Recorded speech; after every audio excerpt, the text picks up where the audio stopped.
कुमारा में और दोगची के पास एक पुल की बहुत बड़ी जरूरत है। मैं आपसे वादा कर रहा हूं कि इंशाअल्लाह ताला वो काम भी हम शुरू करवाएंगे मंजूर करा के। और फिर आठियाबाड़ी में, टप्पू में, गोरामारू में कई गांव के लोग 1 किलोमीटर का फासला आधे घंटे में या 1 घंटे में तय करते हैं। ये सब ये बता रहा है कि जनाब सऊद साहब बहैसियत विधायक नाकाम साबित हुए हैं। मैं इससे पहले भी कह रहा हूं, चुनाव से पहले अगर सऊद साहब जनता के दरमियान में खड़े होकर जिस मुकाम पर वो जलसा कर रहे हैं, वहां के 20 लोगों का नाम बगैर कागज देके पढ़ के सुना दे तो मैं समझूंगा कि उन्होंने कुछ किया है ठाकुरगंज की जनता के लिए। और मैं जनाब सऊद साहब को बता रहा हूं और उनके साथियों को बता रहा हूं कि याद रखिए, अगर आप ये जो कह रहे हैं ना कि अगर सऊद को वोट नहीं देंगे तो जेडीयू बीजेपी का कामयाब हो जाएगा। जनाब सऊद साहब और आपके ठेकेदारों की जो तमाम दास्तानें हैं मैं जानता हूं। मैं जनाब सऊद साहब को और उनके ठेकेदारों को एक पैगाम दे रहा हूं, यहां से बीजेपी जेडीयू को जो हराएगा, यहां से ठाकुरगंज से जो मोदी को शिकस्त देगा, उसका नाम हसनैन होगा, सऊद नहीं होगा इंशाअल्लाह। और ये बार बार कहना कि ओवैसी आएगा तो वो जीत जाएगा, मेरे भाई वो जमाना चला गया कि तुम जब डराते थे। अब ठाकुरगंज और सीमांचल की जनता बोल रही है कि जालिमों, अब ओवैसी शेर बनकर सीमांचल में आया है, अब डरने की बारी तुम्हारी है। नाइंसाफी के दौर का खात्मा होगा इंशाअल्लाह ताला। और आप जानते हैं मेरे भाई, मैं सऊद साहब से पूछना चाहता हूं, जनाब सऊद साहब जरा हमको ये बता दो कि 1960 से लेकर 2020 तक जितने विधानसभा के चुनाव हुए, 1960 से लेकर 2020 तक यानी 55-60 साल में जो चुनाव हुए, सऊद साहब और उनकी पार्टी हमको बता दे कि बिहार में 17% अल्पसंख्यक समाज के मुसलमान हैं। आपको मालूम कितने विधायक जीते 17% मुसलमानों के 1960 से लेकर 2020 तक? सिर्फ 8%। जो बैकवर्ड क्लास है उनकी आबादी है 25%, उनके विधायक जीते 35%। जनरल कैटेगरी के लोग हैं, उनकी आबादी है 10% और उनके विधायक जीतते हैं 34%। बिहार में 17% अल्पसंख्यक समाज मुसलमान हैं और उनके विधायक जीतते 8। और आप ठाकुरगंज में 5 साल में कुछ काम नहीं करवाए और अपनी नाकामी की बुनियाद पर आप ये कह रहे हैं कि अगर मुझे वोट नहीं डाले तो वो जीत जाएगा। याद रखो जनाब सऊद साहब और तुम्हारे ठेकेदार, कल तक कोई विकल्प नहीं था, कल तक कोई मुतबादिल नहीं था। आज मुतबादिल के तौर पर असदुद्दीन ओवैसी तुम्हारे सामने और बीजेपी के सामने खड़ा है। तो तुम याद रखो, इस बात को भूल जाओ कि मैं काम भी नहीं करूंगा तब भी ठाकुरगंज की जनता मुझे वोट देगी। अरे ठाकुरगंज की जनता, ठाकुरगंज के मुखिया, ठाकुरगंज की पंचायत, ठाकुरगंज की ग्राम पंचायत ने फैसला ले लिया कि हम मोदी नीतीश कुमार को वोट नहीं देंगे, क्योंकि उन्होंने वक्फ का एक काला कानून बनाया जिससे हमारी मस्जिद, दरगाह, खानखा और कब्रिस्तान को छीनना चाहते हैं। ठाकुरगंज की जनता ने फैसला ले लिया कि हम बीजेपी और नीतीश कुमार को वोट नहीं देंगे, जिन्होंने कुछ काम नहीं किया, सीमांचल से इंसाफ नहीं किया। ठाकुरगंज की जनता ने फैसला ले लिया कि मोदी ने काला कानून बनाया ट्रिपल तलाक का, मोदी ने CAA का गलत कानून बनाया, हम उसका साथ नहीं देंगे। ठाकुरगंज की जनता ने यह भी फैसला ले लिया सऊद साहब कि 17% हैं और 3.5% के मल्ला लोग, जिनको मैं सलाम करता हूं, वो कह रहे हैं कि अब की बार उप मुख्यमंत्री हमारा होगा। तो सुनो सऊद और तेजस्वी, 17% ने तय कर लिया, अगर 3.5% का मल्ला का बेटा उप मुख्यमंत्री होगा तो 17% का बिहार में सीमांचल का मुख्यमंत्री होगा। ये आप रोक नहीं सकते। ये जज्बात में लाने के लिए नहीं कह रहा हूं, मैं सीमांचल की जनता से कह रहा हूं, चाहे वो हिंदू मुसलमान हो, शेरशाहवादी हो, सुरजापुरी हो, कुलैया हो, शेख हो, अंसारी हो, याद रखो जब इस सरजमीन का बेटा पटना की गद्दी पर बैठेगा तभी जाकर सीमांचल से इन जालिमों के जुल्म का खात्मा होगा। ये मंजले साहब को कह रही है। मेरे अजीज दोस्तों और बुजुर्गों, मैं सऊद साहब से पूछना चाह रहा हूं, सऊद साहब क्या आपको याद है 24 अक्टूबर 89 को 1979 को 24 अक्टूबर 1979 को क्या हुआ था सऊद साहब? भागलपुर का फसाद हुआ था। कौन सी पार्टी सत्ता में थी? 1000 लोगों की मौत हुई। भागलपुर की खेतों में लाशें पड़ी हुई थी, दफनाया नहीं गया तो उस पर फूल गोभी उग गई थी। 2022 को सीवान में क्या हुआ था?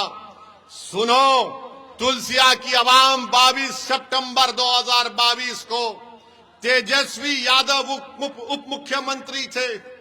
सीवान में एक 7 साल का बच्चा अपने दादा के साथ मस्जिद में गिरफ्तार कर लिया पुलिस ने। हजरत पुलिस ने गिरफ्तार किया और हुआ क्या? वो 7 साल का बच्चा, उसकी मां सीवान के पुलिस स्टेशन के बाहर खड़ी थी 2 दिन तक और वो रो रो कर कह रही थी मेरे बेटे की उम्र 13 साल नहीं 8 साल है। 2 दिन तक एक 8 साल का मासूम बच्चा बगैर अपनी मां के पुलिस स्टेशन में गुजारा। बताओ सऊद, तुम विधायक थे, तुमने उस बच्चे के लिए आवाज उठाई? बताओ तेजस्वी, अगर तुम्हारा बेटा होता तो तुम क्या करते? 2 दिन तक पुलिस स्टेशन में रहा, फिर 3 दिन ले जाकर उसको जेल में रख दिया गया। वो भी बच्चों की जेल में नहीं, कानून के मुताबिक रखना था। 5 दिन के बाद उस बच्चे की जमानत हुई और आज तेजस्वी बोलता है कि मैं आपको देख लूंगा। तेजस्वी, तुम अपने भाई को नहीं समझा सके तो वो वैसी तो दूर की बात है। तुम उप मुख्यमंत्री थे, तुम अगर एक फोन करते तो एक मां 8 दिन के लिए अपने 8 साल के बच्चे से महरूम नहीं होती थी। मेरे भाई, ये बता रहा हूं, ये लोग, राजद के लोग बार बार बोलते हम सत्ता में रहे तो ये करेंगे। अरे तुम उप मुख्यमंत्री थे, तुम एक फोन कर देते तो वो मां 8 दिन के लिए अपने 8 साल के बच्चे से महरूम नहीं होती। बताओ मेरे अजीज दोस्तों और बुजुर्गों, तुलसिया की जनता थोड़ी देर के लिए ये महसूस करो कि वो बेटा तुम्हारा बेटा था, तुम्हारा भाई था। 8 साल उस बच्चे की उम्र। मैं जब सोचता हूं मेरे रोंगटे खड़े हो जाते कि वो बच्चे को रात में कभी नींद आती होगी या नहीं होती होगी।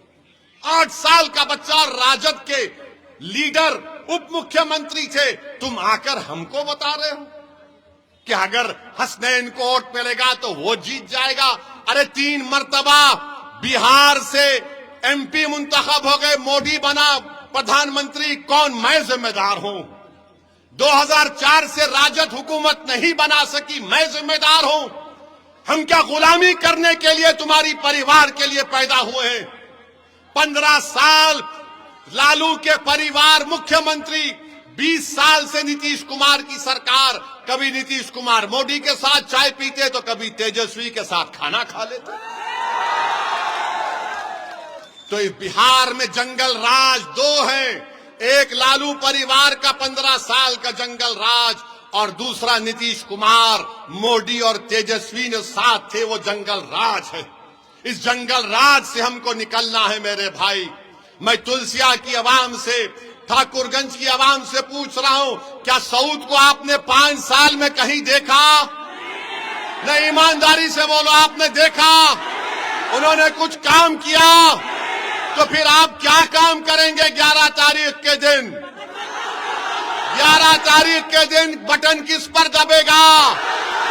जोर से बोलो, बटन किस पर दबेगा? 17% का मुख्यमंत्री होगा, सीमांचल का बेटा मुख्यमंत्री होगा।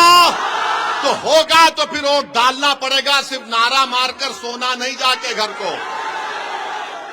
11 तारीख को जाना है, अपने घर के परिवार को लेकर जाना है।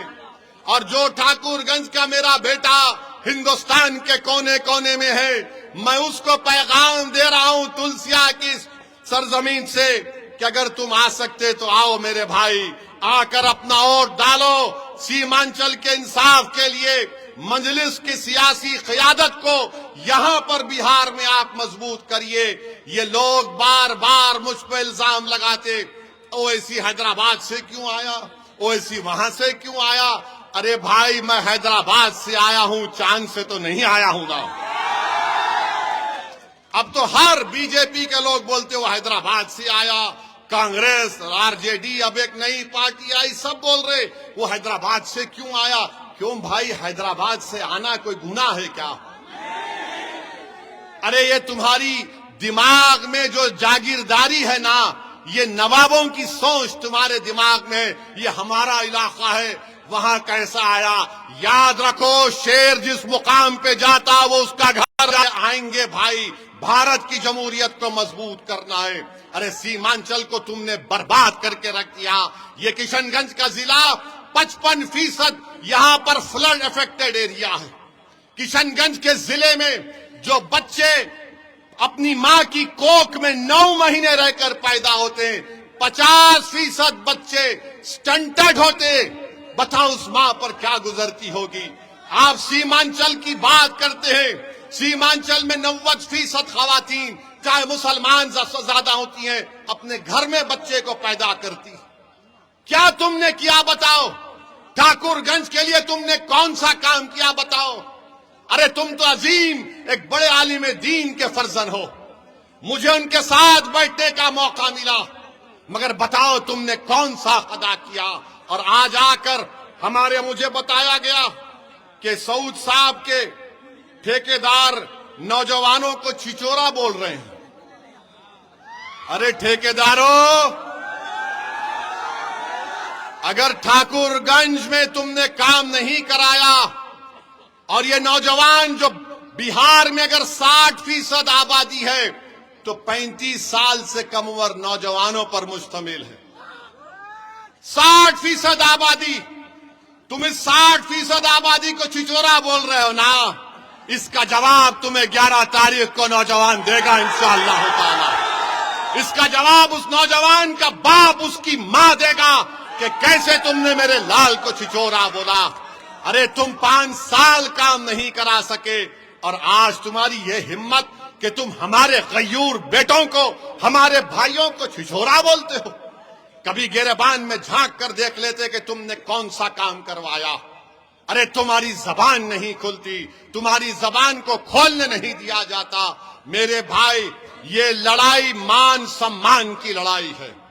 और फिर ये तेजस्वी बोलता है मैं उम्र का कच्चा हूं मगर जबान का पक्का हूं।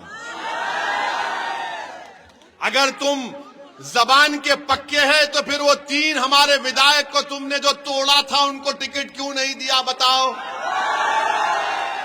लिया था ना, 3 को लिया था। तो मालूम क्या हुआ, ये तेजस्वी लेता है, इस्तेमाल करता है और पानी में छोड़ देता है डूबने के लिए। पूछो जाकर अंजर नईमी से, इज़ारस्वी से, रुकनुद्दीन से। मुझे इसी बात का डर था कि तुमको इस्तेमाल करेंगे ये लोग और जब उनका मकसद निकल जाएगा। क्यों लिया तेजस्वी 3-4 विधायक को? इसलिए कि सीमांचल से इंसाफ की बात मजलिस कर रही थी। तेजस्वी नहीं चाहता था कि सीमांचल में इंसाफ हो। तेजस्वी कभी नहीं चाहेगा कि सीमांचल में इंसाफ हो। तेजस्वी कभी नहीं चाहेगा कि सीमांचल के नौजवानों के चेहरों पर मुस्कुराहट आए। तेजस्वी या बीजेपी कभी नहीं चाहेगी कि किशनगंज में नदी के कटाव का काम हो। ये कभी नहीं चाहेंगे। सीमांचल से इंसाफ उस वक्त होगा जब तुम ताकतवर बनोगे, तुम नेता बनोगे, तुम पटना की विधानसभा में जाकर तुम मुख्यमंत्री की कुर्सी पर जब बैठोगे इंशाअल्लाह ताला, मैं जो कुछ कह रहा हूं अल्लाह उसको पूरा करेगा इंशाअल्लाह ताला।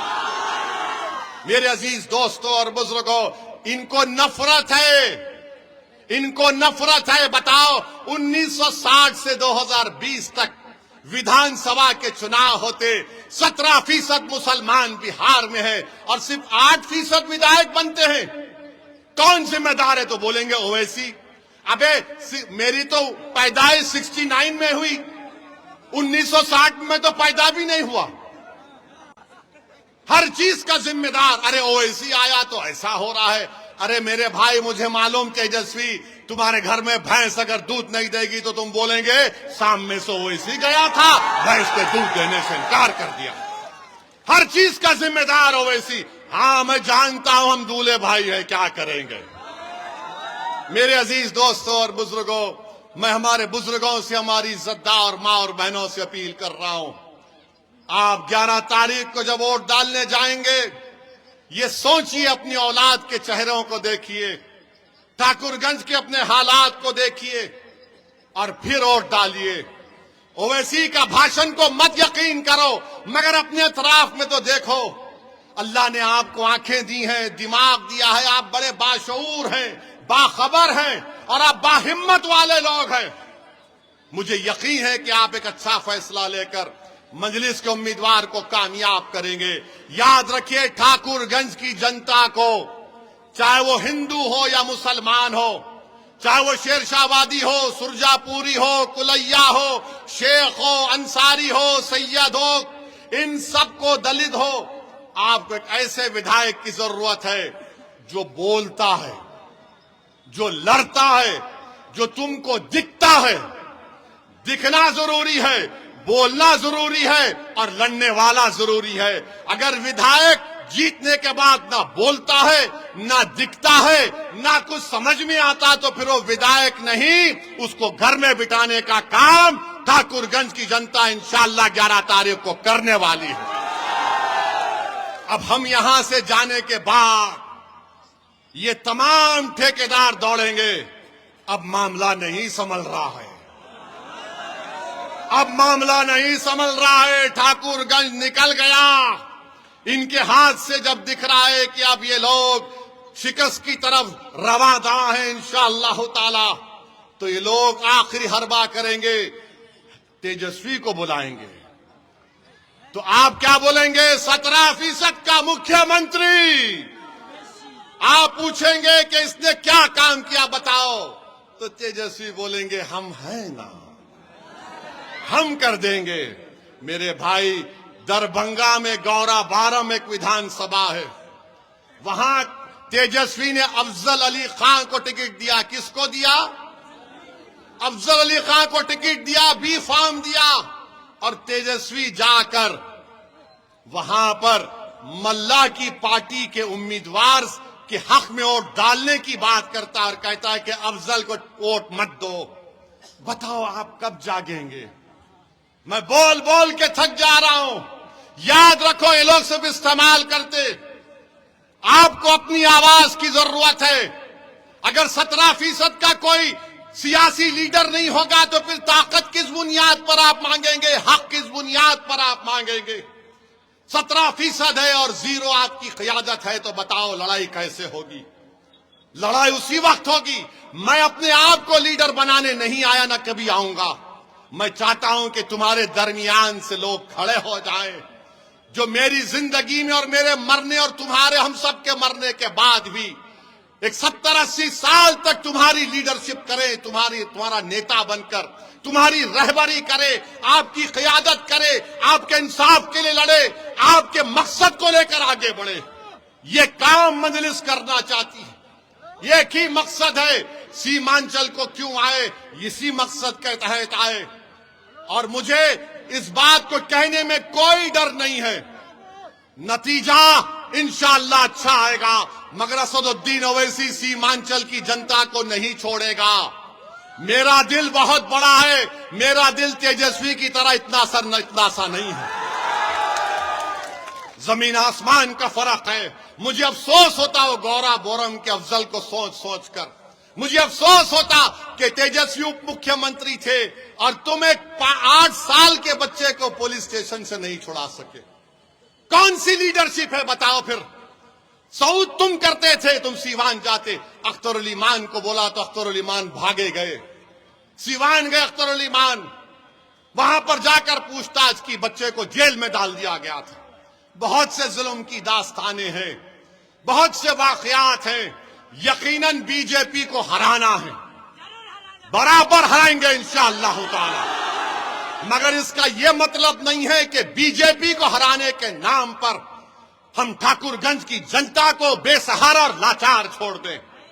याद रखो, हराएंगे तो कौन हराएगा? मजलिस हराएगी इंशाअल्लाह ताला, मजलिस हराएगी। 2004 से लोग सरकार नहीं बना सके और बार बार लंबी लंबी बात करते हैं। आप मेरे को बताओ, वक्फ का कानून मोदी ने बनाया, हमने पार्लियामेंट में खड़े होकर, देश ने देखा, दुनिया ने देखा कि हमने उसकी धज्जियां उड़ाई उस काले कानून की, और हमने कहा यह संविधान और आइन के खिलाफ है। हमने बीजेपी और एनडीए के, नीतीश कुमार के एमपीज के, चिराग पासवान के सामने कहा यह कानून वक्फ की जायदाद को छीनने के लिए बनाया गया, यह कानून मस्जिदों को छीनने के लिए बनाया गया, और हम इस कानून को नहीं मानते, उसको फाड़ दिया हमने। आप बताओ, कमेटी में हम मेंबर बनाए गए, 128 पेज का रिपोर्ट हमने लिख कर दिया, 45 तरमीमात को लिख कर दिया, ये आइन के खिलाफ है। सुप्रीम कोर्ट में केस हम सबसे पहले गए, आज भी सुप्रीम कोर्ट में केस चल रहा है, हम भी उसमें पार्टी है। तो तेजस्वी बोलते हैं हम आएंगे तो वक्फ के कानून को कचरे के डब्बे में डाल देंगे। आप बताइए, कानून पूरे मुल्क के लिए बनाया गया, दिल्ली में बनाया गया, पूरे देश के लिए। ये आदमी को ये मालूम कि कानून को बिहार में खत्म नहीं किया जा सकता, मगर इन मासूम मुसलमानों को धोखा देने के लिए हम इसको खत्म कर देंगे। कानून कैसे खत्म होगा? या तो सुप्रीम कोर्ट उसको बोल दे ये संविधान के बराबर नहीं है, या फिर 2029 में जो नई सरकार इंशाअल्लाह आएगी वो ये कहे कि वो कानून को खत्म करेगी। मैं तेजस्वी को चैलेंज कर रहा हूं, मैं तेजस्वी और मौलाना सऊद को चैलेंज कर रहा हूं। बिहार में बोध गया एक बहुत बड़ी आस्था की जगह है, बहुत बड़ी आस्था की जगह है। वहां पर बोध ये कह रहे हैं कि बोध गया में सिर्फ मेंबर रुकन बौद्ध मजहब का होना चाहिए। तेजस्वी, तुम बयान दे दो कि अगर तुमको सत्ता मिलेगी तो तुम बिहार में कानून बनाओगे कि बोध गया में सिर्फ बौद्ध मजहब का आदमी मेंबर होगा। करोगे तुम तेजस्वी? करोगे राजद के लोगों? वो बोलेंगे ओवैसी भड़काऊ भाषण दे रहा है। अरे कानून मुझे आता है, तुम धोखा दे रहे हो मासूम आवाम को। हम लड़ रहे हैं सुप्रीम कोर्ट में, all India Muslim personal law board पूरी कोशिश कर रहा है इस कानून के खिलाफ, मैं भी उसका रुकन हूं। इस तरह के दिल फरेब झूठ को बोलकर वोट हासिल करना चाहते हैं। मेरे अजीज दोस्तों और बुजुर्गों, हम आपको ये बताना चाह रहे हैं कि अभी हम बहादुरगंज से आ रहे थे, वहां पर जनाब अब्दुल रहमान साहब, हमारे अब्दुल रहमान भाई आइए, ये शेरशाह वादी के बहुत बड़े नेता हैं जो किशनगंज में उम्मीदवार थे। उन्होंने आकर ये ऐलान कर दिया कि मैं बीजेपी में था, मैंने देखा कि बीजेपी हिंदू और मुसलमानों को लड़ाने का काम करती है। मैंने कल अब्दुल रहमान साहब से रात में मुलाकात की, मैंने कहा अब्दुल रहमान साहब आइए, ये पार्टी आपकी है। उन्होंने मेरी बात को कबूल किया, मैं उनका शुक्रिया अदा करता हूं। आज अब्दुल रहमान साहब जो शेरशाहवादी हमारी बरादरी के बहुत बड़े कायद हैं, हम इनका यहां पर भी खैर मुकद्दम करते हैं और इंशाअल्लाह ताला हम लोग इत्तेहाद को पारा पारा होने नहीं देंगे।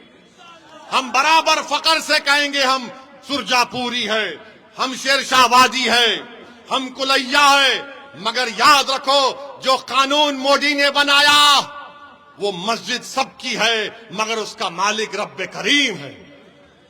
उस कानून के खिलाफ हमको एक शीशा पिलाई हुई दीवार बनकर अपने इत्तेहाद की ताकत और कुव्वत के बिना पर हमको मोदी को हराना है कि तुमने जो काला कानून बनाया बहादुरगंज की जनता, ठाकुरगंज की जनता, सीमांचल की जनता, अमूर बैसा की जनता, कोचा दामन की जनता, किशनगंज की जनता, जोकीहाट की जनता, अररिया की जनता इसको खारिज करती है। क्या आप इसको खारिज करेंगे? क्या वक्फ कानून के खिलाफ वोट देंगे? क्या आप मोदी के इस काले कानून के खिलाफ वोट देंगे? डरेंगे तो नहीं ना, डरेंगे तो नहीं ना। अगर कोई आकर ठेकेदार बोल दे अरे हसनैन को वोट दिए तो वो हो जाएगा, उससे कहना बाबू अब कुछ नहीं होने वाला है, अब ठाकुरगंज तुम्हारे हाथ से निकल गया, यहां पर आसमान में सिर्फ पतंग पिलेगी इंशाअल्लाह। तो पतंग के निशान पर बटन दबेगा ना, आप तमाम मुत्तहिद रहेंगे ना।